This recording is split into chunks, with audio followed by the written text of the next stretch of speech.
I think the climate change issue is very complicated. And I think, did you see the Washington Post piece that they wrote where they did this long-term view? First of all, the reality is that the Earth's temperature has never been static, right? We could both agree on that. It's always been up and down. There's been ice ages and heat waves. And then the Washington Post looked at it. What was the time period that they looked at? That essentially they found that we're in a cooling period. That the Earth over the past X amount of years, and this was like a very inconvenient discovery, but they had to report the data, and kudos to them for doing that. Scientists have captured the Earth's climate change over the last 485 million years. Here's a surprising place we stand now. So look at the far end of that graph, and you see we're in a cooling period. Well, I'm not sure. I didn't read that article, but Yeah. The scientists who are out there, I think. I know, but there's a lot of money involved in that too, Bernie. That's part of the problem. There's a lot of money involved in this whole climate change emergency issue, and there's a lot of control, and that's a big part of this problem.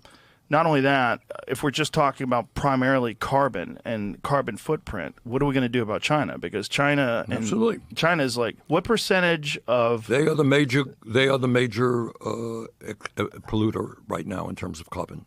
We're number two. We used to be one. They're number one right now. I think they have an enormous percent of the global.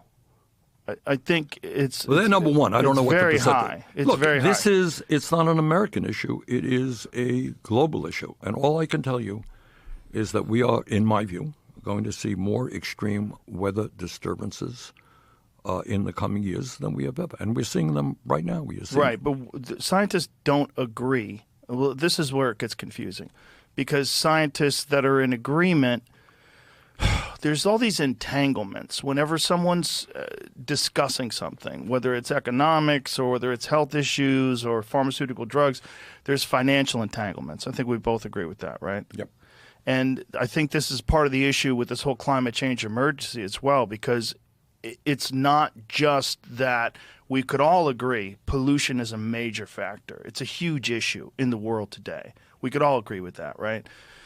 I think one of the things that we have to recognize is that whenever there's an issue that everyone can agree on, you're going to have a bunch of people that capitalize on that issue, and they look to gain more money. They have financial issues that they push forward in order to capitalize on this issue, but then also power and control.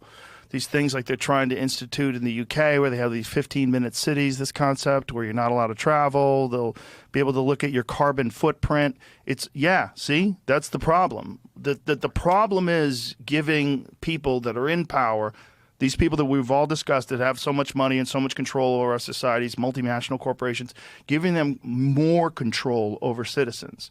And this is a vehicle for that. And this is what's dangerous about this whole climate change emergency, because it allows these fucking creeps that have been controlling people and controlling what you do and what you say and how you spend your money with people that are already living check to check, and you put additional constraints on them and you make them even more scared. And then you put additional measures where you can look at their carbon footprint, you can look at the amount they travel. What do you put a carbon tax on these people? Let's figure out how to extract more money from them. That's what bothers me about this climate change emergency. Not that we can all agree pollution is a terrible thing.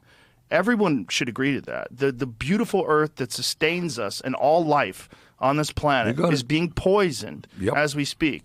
We're killing all the fish in the ocean and sucking them out in giant numbers. 94% of all the big fish that are in the ocean are gone over the last, whatever it is. When you go to war against nature, you lose.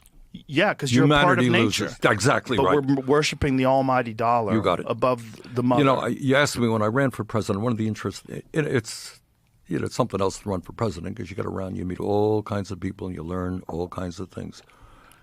And one of the things that I did, we went to met with a lot of Native Americans. And one of the reasons is, their tradition was, going from way back, respect for nature. That they understood way back when, that you kill off all of the buffalo, you ain't going to have nothing to eat, right? Right. They understood that. And you understand that you live in harmony with nature, which is, I think, what you're talking about. Absolutely. And if you lose that harmony, I worry about the future of humanity in general. Which is the problem with financial competitiveness. When you put the almighty dollar You got above it. all else, That's right. then all you think about, and you're only alive for 100 years, so it's just hit the gas. Hit the gas for 100 years, and who gives a shit what happens after I'm gone? I'm going to die with the most toys. Yay, I win in No, the dirt. That's exactly right. Yeah. And that is, which takes us to another issue, Okay. and that is artificial intelligence and robotics, Automation. automation. Yeah. Okay. So, Giant issue. huge issue. All right. So let's back it up.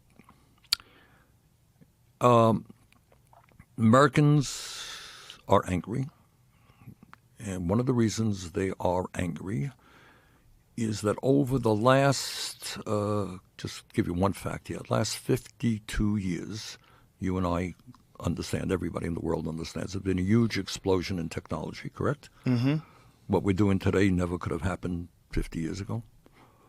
Factories far more automated, offices far more automated. I became mayor of Burlington, Vermont in 1981. There was not a computer in the building, okay? So By the way, great town. it is a great town. In any case, an explosion of technology, significant increase in worker productivity, right?